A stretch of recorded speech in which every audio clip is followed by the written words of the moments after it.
The 80th United Nations General Assembly has now opened under the theme, Better Together. An estimated 150 heads of government and state are gathering at a time where the UN is also facing questions about its role and its ability to deliver on peace, human rights, and the Sustainable Development Goals. I'm joined now by the President of the General Assembly, Ms. Annalena Baerbock. Good afternoon.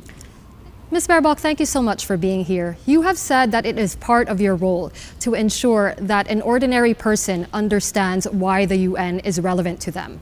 How are you doing that? With making visible that with a high-level week, which we are just starting, it's not only a gathering of heads of states, but I invited every state leader to embrace this motto, Better Together, and give examples how their own country benefited from this United Nations and what they contribute to the United Nations. So to give you an example, my own country, Germany, where I'm coming from, it was divided by a wall. There was East and West Germany. Without the United Nations, without Germany being let into the international community after the atrocities my country did, would have never been reunified. There are other countries which suffered from apartheid, from colonialism. It was due to the United Nations that they could come into independence. And if we look at the global challenges right now, like the pandemic, the virus didn't have any passport. So no country in the world, not even the richest one, could stop this pandemic alone. It was only due to the cooperation and the World Health Organization that we together, by delivering vaccinations all over the world, could stop this pandemic. So even for the biggest countries, the strongest countries in the world, this United Nations is a life insurance, and this is what it's all about. When you have back at home, then sometimes debate, why should we pay taxpayers' money to the United Nations, that everybody could explain to their people, because it's our best protection. Now, those are very good examples of collective action, of course, but division is rather an ongoing theme. So something very newsy for today.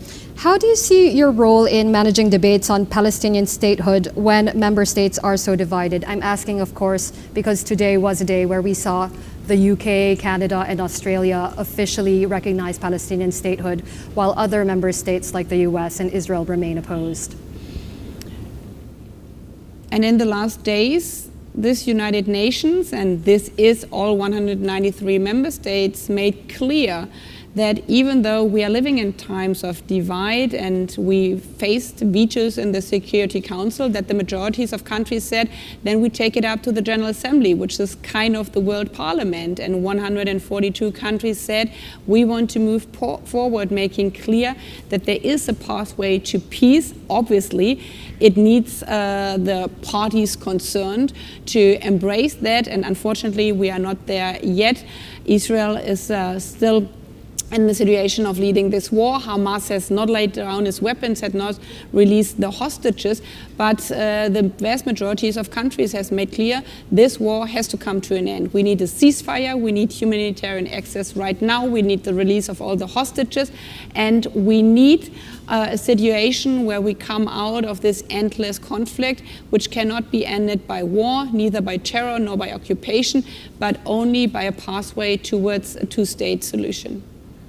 Now, of course, the question of Palestine very high on the agenda here at this high-level week. And I want to talk to you about this denial of visas to members of the Palestinian delegation. That is, of course, a move that can be considered a breach of the host country agreement. How do you characterize this visa denial? How do you see it? Exactly as you said. It's a breach of the host country agreement. This institution is there that in the most difficult and challenging times, people come together. And this is what we need right now. People, every party of this organization has to come together here in New York.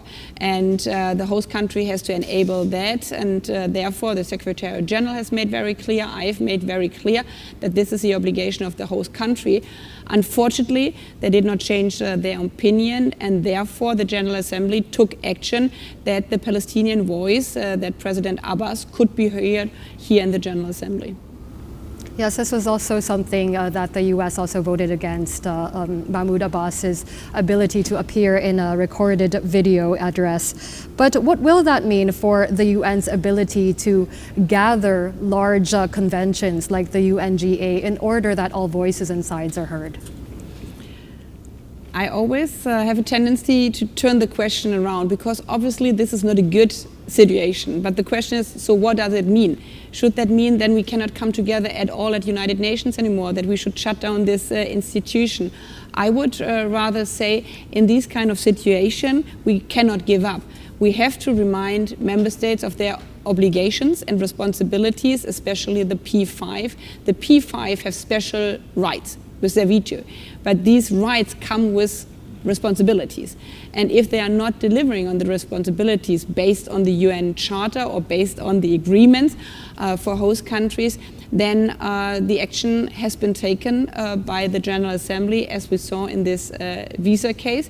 And obviously we are having anyhow an ongoing debate about the reform of the United Nations. We are having a debate about the cost. There are other places from the United Nations around the world. So I think this is also now playing into this whole debate. So if more agencies are moving to other parts of the world, maybe if the access is easier there, then also conferences are being held there. But this is our United Nations here in New York. This is a place where every country, big or small, has a seat and therefore also have to have a voice. Here is something that you are often having to address. So this was in a speech you gave on October 7, 2024. When Hamas terrorists hide behind people, behind schools, then we end up in difficult waters. But we're not shying away from this. This is why I make it clear at the UN that civilian sites could lose their protected status if terrorists abuse the status.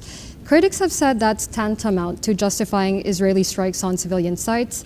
How do you answer those concerns now that you preside over the General Assembly, where international laws and norms are, of course, debated? I also said back then in that speech that it's crystal clear that civilian sites, hospitals, schools always have to be protected, also in wars. There are rules even for wars. This is about humanitarian law.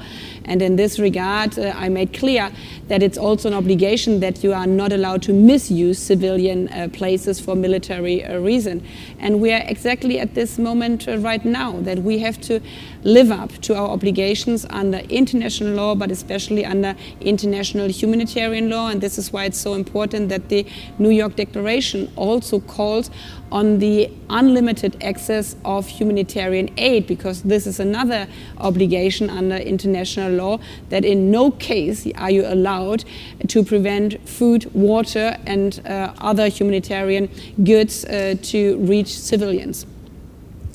So calls for changes to the UN are growing louder. We were talking about the role of the UN, the relevance of the UN. Now, many see that the UN has many say that the UN has been ineffective in ending the world's crises from Ukraine to Gaza to Sudan. What can the 193 member states do to overcome the paralysis of the UN Security Council? Well, the easiest way would obviously be that those who are not living up to their obligation live up to their obligation. But unfortunately, we are not living in the world we wish for. We are living in the world we have to deal with. So if some are misusing their veto or are not living up to their responsibilities, there are times in history, unfortunately, and also right now, that the hands of others are being bound. Because if a country invades illegally their neighbor, there's hardly anything you could do about, but to stand up and to speak up. And this is what the General Assembly says. And to all the cynics out there who would say, well, but this doesn't help, I'm always answering, but just shying away and not saying anything at all anymore, this would be irresponsible towards our charter, because stop doing the right thing just because you haven't succeeded would mean that evil would prevail. And if we look, for example, to Syria, I mean, the civil war, the dictatorship was going on for years and years and years. And unfortunately, many people already said, okay, we just leave it like it is. We don't even try anymore. Some wanted to send back refugees because they said, well, we cannot do anything about it. But thanks God, the people also in Syria, they did not give up. And then we saw that also this situation could fall, that the dictatorship could fall, and there's a new chance of hope, not only for peace, but even inclusivity of all groups within Syria. And it needs, again, the UN. It's the UN which is now supporting. It was the UN who didn't give up, but also was delivering humanitarian aid in these darkest hours. So I think we have seen also lately that not giving up, this is really the DNA of the United Nations, to work together also in the darkest hour, and believing that one day there will be peace for all the people. Thank you very much for your insights, President of the General Assembly, Annalena Baerbock. Thanks a lot and have a good day. Thank you. Thank you.